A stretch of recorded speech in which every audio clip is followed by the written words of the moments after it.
Very good day to Dr. Azmi, fellow doctors and my fellow friends. My name is Duroshini and with me here is A. Rahman. We are from Lab 1. We'll be presenting our case study entitled Relationship Status and Academic Performance among second year UKM medical students. Our facilitators are Dr. Sharifa Fazlinda Sheikh Noor and Dr. Norain Ahmad. This is the list of our Lab 1 members. So, introduction. Academic achievement is a concept that is basically affected by several factors, mainly from the individual and environment. There has been a vast amount of research published on discovering what factors motivate a student to achieve academic success. However, only few studies were done regarding the relationship between academic performance and their relationship status. Based on our reading, Journal of College Student Retention from Julia Smith and Brian Lockwood in 2015, out of 333 people that were in a relationship while answering the questionnaire, they concluded that being in a relationship does help a person academically since the mean GPA among these participants was 3.37. Other than that, an article written by Nicole McLaughlin suggests an individual's development of relationship affects their overall performance. His results indicated the relationships seemed to positively impact their academic performance. Hence, we decided to conduct a study involving second-year UK medical students and their relationship status. We hypothesized that there is a mean difference of CGPA between those who were in a relationship and those who were not. Basically, there are 4 research questions. First is, what is the characteristic of the second year UK medical students and their relationship status? Secondly, what is the association of the time spent for study and relationship status? Thirdly, what is the correlation between CGPA and relationship status score? Finally, what is the mean difference CGPA between those who were in a relationship and those who were not? We divided objectives into general and specific. First general objective is we want to identify the association between the relationship status and academic performance among second year UK medical students.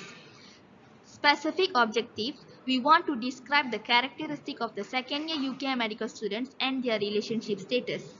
Secondly, we want to determine the association of time spent for study and relationship status. Third, we want to measure the correlation between CGPA and relationship status score. Finally, we want to identify the mean difference CGPA between those who were in the relationship and those who were not. We came up with few hypotheses. First is there is an association between time spent for studying and relationship status. Next, there is a correlation between CGPA and relationship status score. Finally, there is a mean difference of CGPA between those who were in a relationship and those who were not. We did the methodology according to cross-sectional. Our location of study is in UKM among second year medical students. The sampling method is convenient sampling. Our sample size is 85 participants where 27 are males and 58 are females. Study tool form a questionnaire where we created Google form. So these are the study variables for our case research study. First is gender, next is age, third is relationship status, and last is academic performance. The relationship score we ranked according to number. The higher the score, the healthier the relationship is. For example, relationship expected duration, score 4 is 13 to 36 months, which indicate a healthy relationship. Next example is motivation given. 4 score indicates that often motivations are given. Statistical analysis. Data analysis in this study was conducted using SPSS version 22. To access our specific objective, chi-square test, students t-test and Spearman correlation were carried out.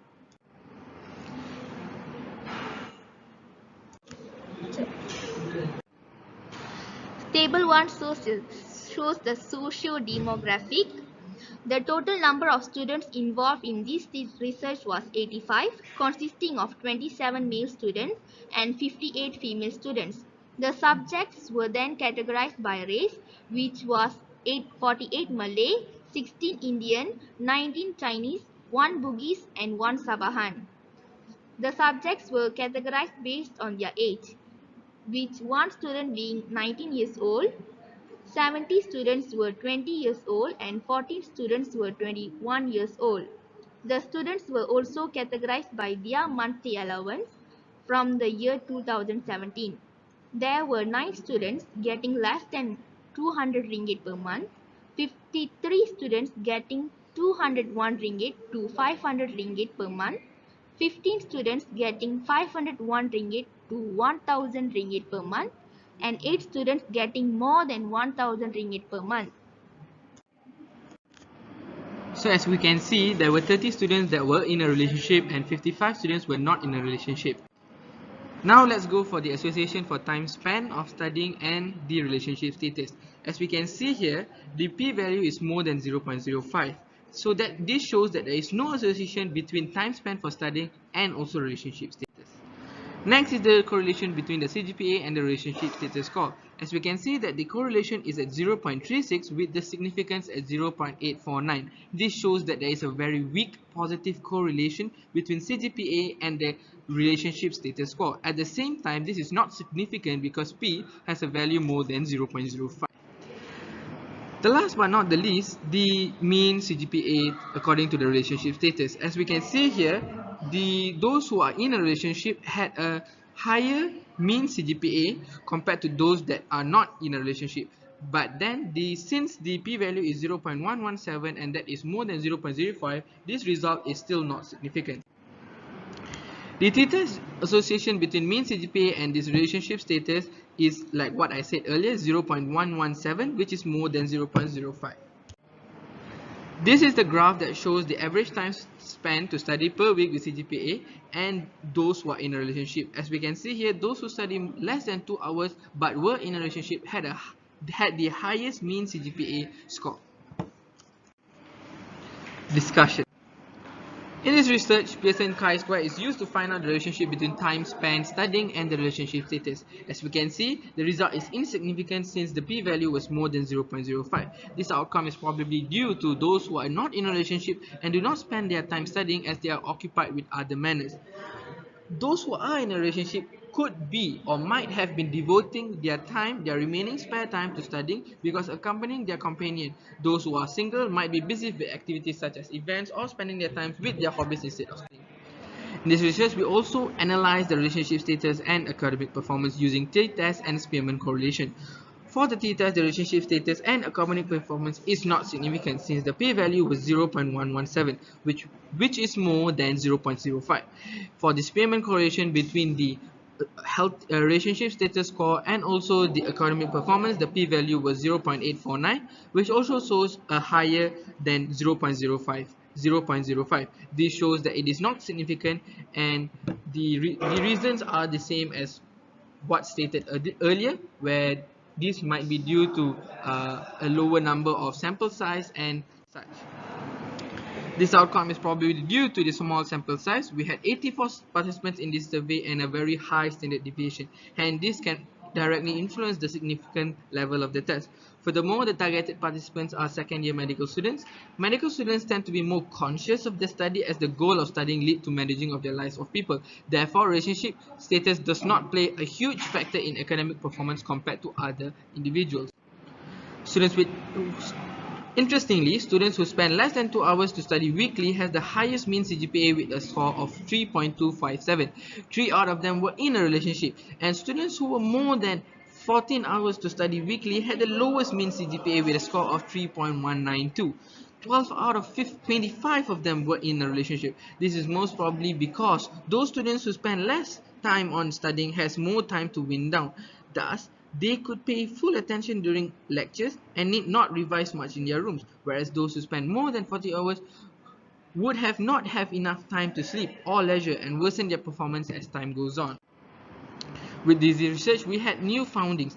We saw that the monthly allowance given and its association with the money spent on the relationship. It was postulated that participants with a higher allowance had the ability to spend more money in the relationship. However, we believe that spending more money in a relationship is not a key point to a happy relationship, as most of the participants, regardless of allowance, spend less than 50 ringgit in maintaining the relationship. Furthermore, we believe that the approval of relationship by their parents was an important factor on their emotional health. Parents that oppose relationship tend to add unnecessary stress to their children and may lead down to a worse performance. Fortunately, 26 out of all the respondents had approval from their parents. 3 of them were unsure, and one of them with parents opposing the relationship. This student, however, had was in a long distance relationship. Nevertheless, she was an excellent student with a CGPA of 3.75. And thus, we come to our conclusion.